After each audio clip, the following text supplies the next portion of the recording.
Anaknya surganya di atas. Makanya ya Allah, ayahku ya Allah. Wahai Allah, ibuku ya Allah. Alhaqna bihim dzurriyyatahum. Dikumpulkan oleh Allah. Bapaknya diangkat juga, disebabkan berkatnya si anak. Maka dia minta kepada Allah, ya Allah, himpunkan aku bersama dengan keluarga aku. Maka dikabulkan oleh Allah. Keturunan yang di bawah tadi diangkat oleh Allah bersama dengan keturunan yang di atas, tanpa dikurangkan darjat orang-orang yang di atas. Jadi surga pun juga kumpul dengan family. Macam mana kita nak paham? Ini katanya di sini nanti dikumpulkan. Tapi di sana nanti orang tuntut menuntut satu dengan yang lain, bapak tuntut anak, anak tuntut bapak, ibu tuntut anak, anak tuntut ibu. Yang mana satu sekarang ini?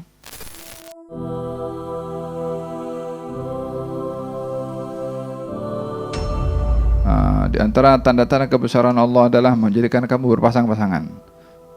Kemudian litaskunu, supaya kamu sakinah. Kemudian dianugerahkan cinta, kemudian dianugerahkan kasih sayang. Itu kehidupan rumah tangga, bahagianya di situ. Itu pun di surga pun juga dijaga oleh Allah Subhanahu wa taala. Ketika seorang masuk ke dalam surga dan tanya keluarganya, fulan tak ada, dapat tahu kalau mereka berada dalam surga yang di bawah. Karena amalnya beza. Mungkin suaminya amalnya banyak, sehingga surganya di atas. Istrinya amalnya sedikit, surganya di bawah.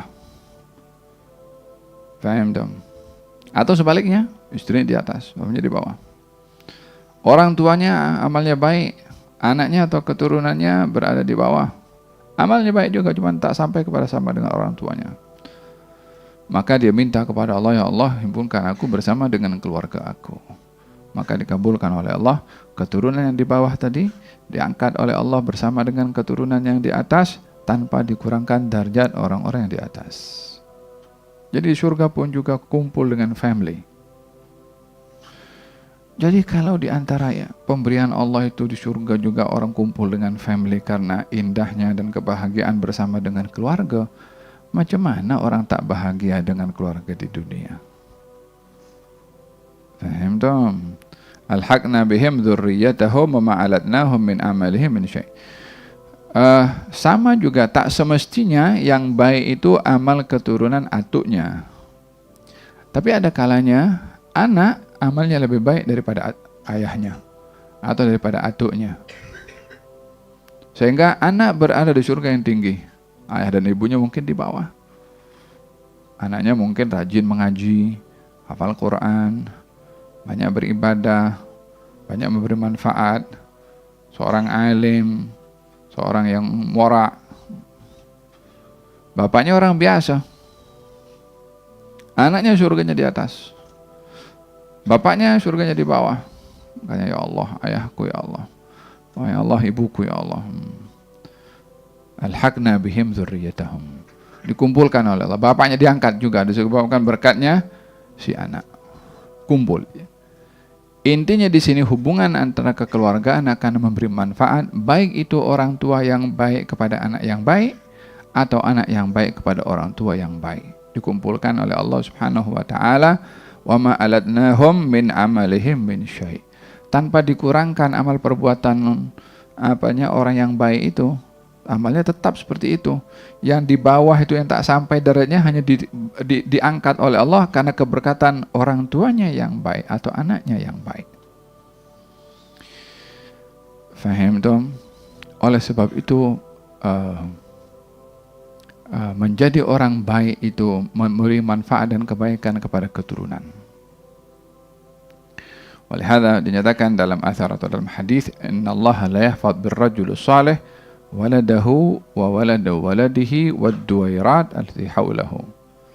Allah itu akan menjaga dengan orang yang saleh anaknya, anak kepada anaknya, dan rumah yang mengelilingi rumahnya orang saleh. Dalam Al-Quranul Karim Allah Subhanahu wa taala berfirman, wa ammal jidaru fakana lighulamaini yatimaini wa kana tahtahu kanzun lahuma wa kana abuhuma salih wa kana abuhuma salih. Adapun rumah yang dibangun oleh Nabi Khidir dan katanya rumah itu di bawahnya ada harta simpanan, harta karun. Amal jidara wa kana al-ghalam yatimaini fil madinati wa kana tahtahu kanzun lahuma wa kana abuhuma. Rumah itu di bawahnya ada harta karun, dan rumah itu milik 2 orang anak yatim yang bapaknya orang yang soleh. Kata Imam Ibnu Katsir, bapaknya maksudnya adalah atuknya yang ke-7. yakni itu 2 anak yatim sudah 7 turunan. Dalam riwayat yang lain katanya 10 keturunan. Atuknya yang bagus di atas yang ke-10 dijaga keturunannya sampai 10 keturunan dijaga oleh Allah SWT. Dengan demikian orang yang baik akan menjadi sebab keturunannya dijaga oleh Allah Subhanahu wa taala di dunia, apatah lagi di akhirat. Lalu bagaimana dengan ayat-ayat yang berbicara inna rabbaka yafsulu bainahum yaumal qiyamah. Allah itu akan memisahkan hubungan seseorang daripada pasangannya. Yani tidak ada kalau sudah ditiupkan sangkakala fala ansaba, tidak ada lagi hubungan nasab satu dengan yang lain. Yani nasab lagi tidak memberi manfaat kepada seseorang di hari kiamat nanti. Ya kan, dalam Quran Allah menyatakan demikian. Apa itu? Tidaklah anak itu dapat memberi manfaat kepada bapak, bapak pun tidak boleh memberi manfaat kepada anak. Bahkan yang ada di akhirat nanti tuntut menuntut.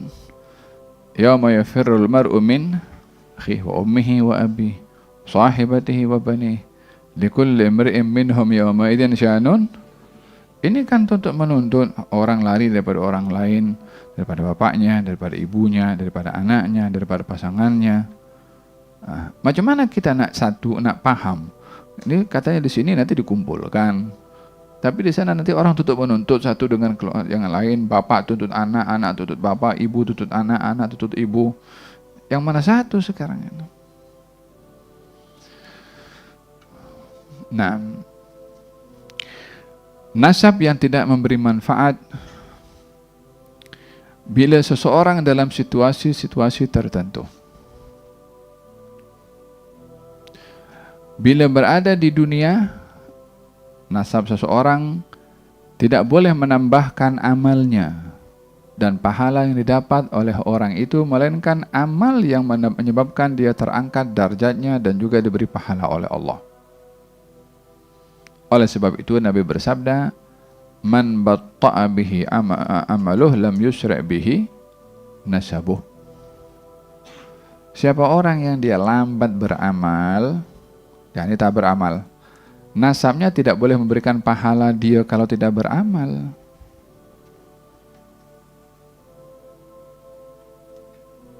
Paham dong? Artinya amal atau pahala pada amal itu diberikan karena pahala pada amal itu diberikan karena amalnya, bukan karena nasabnya. Bukan karena nasab diberi pahala. Tidak. Dengan amal orang diberi pahala. Tapi adakah nasab tidak berfungsi? Tidak berfaedah? Berfaedah. Kenapa tidak berfaedah? Seperti saya katakan tadi, awal itu nasab itu anugerah dari Allah, itu silaturahim yang rahmat dari Allah Subhanahu wa taala. Bahkan baginda Rasulullah sallallahu alaihi wasallam bersabda, ta'arrafu li ansabikum ma tasiluna bihi arhamakum. Kenalilah nasab kamu untuk kamu bersilaturahim dengan orang-orang yang senasab dengan kamu, yang satu keluarga dengan kamu. Tujuannya adalah untuk mendapatkan pahala silaturahim. Bila setelah kita mengenal nasab, ini pakcik, ini makcik, ini atuk, kan? Jadi dengan demikian nasab ada kehormatannya di tempatnya. Amal menjadi wasilah dia untuk mendapatkan pahala. Bahkan orang kalau dia memanfaatkan nasabnya dengan amal, maka terhimpun 2. Dia mendapat kemuliaan pada nasabnya dan juga pada amalnya. Tapi kalau nasabnya saja tanpa amal, maka nasab tidak akan menjadi sebab pemberian pahala kepada orang itu. Man batta'a bihi amaluh lam yusri' bihi nasabuh. Faham dong? Ada di dunia. Adapun di akhirat nanti, ya, ketika orang itu belum masuk surga, Tak ada orang kenal satu dengan yang lain. Lah suami kenal dengan istri atau sebaliknya, masih. Walau orang tua cari anaknya, tak ada. Yang ada cari iya tapi nak tuntut. Aku nak minta balasan daripada engkau. Aku dah bagi didik, aku bagi kepada engkau, bagi kepada aku sekarang pahala. Bapak tuntut anak, anak tuntut bapak. Kalau tidak ditunaikan hak masing-masing. Tapi bila itu di syurga, baru mereka akan bermanfaat nasab satu dengan yang lain. Ketika di padang mahsyar, ketika di timbangan. Walihada dalam Quran, dalam ayat yang disebutkan tadi, di hari kiamat nanti, belum masuk surga lagi, orang akan lari daripada yang lain. Daripada ibunya, ayahnya, karena khawatir dituntut. Masa itu tak ada orang kenal nasab. Faham dong? Tapi di surga, orang akan memberikan manfaat kepada nasabnya, karena ayat ini menyatakan keturunan akan dihimpunkan satu dengan yang lain di tempat yang lebih baik, disebabkan oleh karena kekeluargaan dan nasab yang terjalin antara mereka.